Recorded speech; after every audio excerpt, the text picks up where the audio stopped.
Political Hypocrisy over US-VENE Conflict, an editorial by Ken Ollie. Then Prime Minister Dr. Keith Rowley signed an agreement last December on the United States landing military boots on Trinidad and Tobago's soil in the event of a conflict with Venezuela. Rowley repeatedly refused to reveal details of the updated status of forces agreement, SOFA, at one time sharply telling the media he will not provide a tutorial.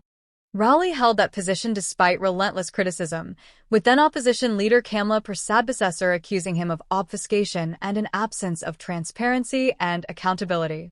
The latest SOFA deal is an extensive update of a 2007 military-to-military agreement.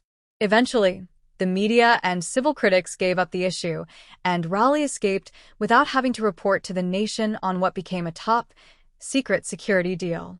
But there is always a media wildcard, like your humble scribe, determined to uncover SOFA's details. The agreement includes a most revealing clause about facilitating interoperability between the two countries' armed forces. The U.S. is empowered to request troop deployment in T&T if there is a military conflict in Venezuela. SOFA allows American servicemen can carry arms in T&T and to be disciplined according to U.S. law. The U.S. Department of Defense has been granted various immunities, including permission to import equipment and supplies without customs duties and to obtain free use of radio spectrum. Rowley, now out of office and scrambling for relevance, last week adopted a contrary stance as he criticized the U.S. deployment of warships outside of Venezuela as an adventurous military excursion.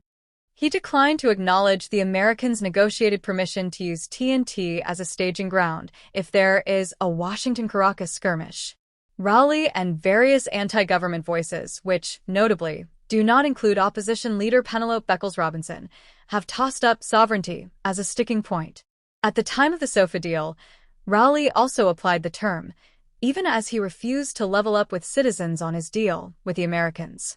Then, there is Rowley's revival of Zone of Peace, a term CARICOM coughed up last year to provide tacit support to Guyana in its land row with Venezuela. T&T's leader for a decade talks wistfully about a zone of peace, despite the country being overrun by drug, gun and human trafficking, contraband trade, and criminal mercenaries from Venezuela. The Rowley government declined to take action against Tren de Aragua killers, who were identified as far back as 2020 as linked to local gangsters. U.S. President Donald Trump earlier this year branded the mercenaries as terrorists and had them rounded up and deported. U.S. intelligence and other reports continue to describe T&T as a significant transit country for cocaine shipped, mostly through shawarmas, to North America and Europe.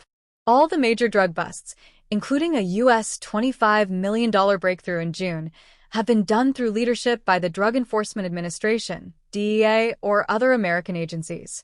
Without aggressive American interagency cooperation, drug running by elites with access to high-powered yachts would be even more widespread in this tiny islands with wide-open borders.